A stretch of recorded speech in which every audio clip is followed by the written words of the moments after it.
तब यहोवा परमेश्वर ने आदम को यह आज्ञा दी कि तू वाटिका के सब वृक्षों का फल बिना खटके खा सकता है, पर भले या बुरे के ज्ञान का जो वृक्ष है उसका फल तू कभी न खाना, क्योंकि जिस दिन तू उसका फल खाए उसी दिन अवश्य मर जाएगा। फिर यहोवा परमेश्वर ने कहा, आदम का अकेला रहना अच्छा नहीं, मैं उसके लिए एक ऐसा सहायक बनाऊंगा जो उससे मेल खाए। और यहोवा परमेश्वर भूमि में से सब जाति के बनैले पशुओं और आकाश के सब भांति के पक्षियों को रचकर आदम के पास ले आया कि देखें कि वह उनका क्या क्या नाम रखता है। और जिस जिस जीवित प्राणी का जो जो नाम आदम ने रखा वही उसका नाम हो गया। सो आदम ने सब जाति के घरेलू पशुओं और आकाश के पक्षियों और सब जाति के बनैले पशुओं के नाम रखे, परंतु आदम के लिए कोई ऐसा सहायक न मिला जो उससे मेल खा सके।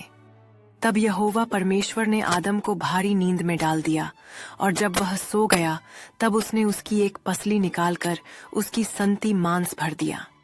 और यहोवा परमेश्वर ने उस पसली को जो उसने आदम में से निकाली थी स्त्री बना दिया और उसको आदम के पास ले आया।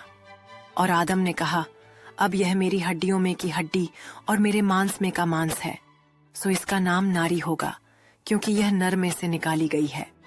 इस कारण पुरुष अपने माता पिता को छोड़कर अपनी पत्नी से मिला रहेगा और वे एक तन बने रहेंगे। और आदम और उसकी पत्नी दोनों नंगे थे पर लजाते न थे। इस चित्रण में हम पहली मानवता के स्वर्णिम काल को देखते हैं, जब सब कुछ शुद्ध और निर्दोष था।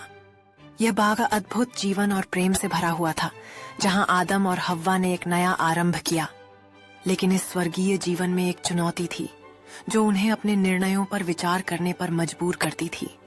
वहां एक वृक्ष था जो ज्ञान का प्रतीक था और उस पर फल था जिसे खाने से उन्हें चेताया गया था।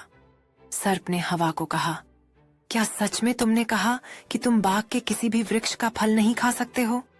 हवा ने उत्तर दिया, हम बाग के वृक्षों का फल तो खा सकते हैं, लेकिन जिस वृक्ष का फल हमारे लिए मना किया गया है उसका फल हम नहीं खा सकते।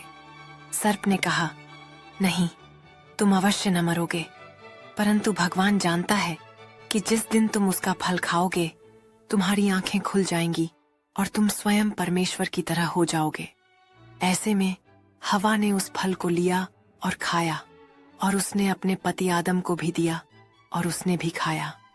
तब उनकी आंखें खुल गईं और उन्होंने देखा कि वे नंगे हैं, और उन्होंने अपने आप को फिग्स के पत्तों से ढक लिया। और उन्होंने भगवान की आवाज को बाग में चलते हुए सुना, और आदम और उसकी पत्नी ने भगवान के सामने से छिपने का प्रयास किया। तब यहोवा परमेश्वर ने आदम से पूछा, तू कहाँ है? और उसने कहा, मैं बाग में सुनता था और डर गया, क्योंकि मैं नंगा हूं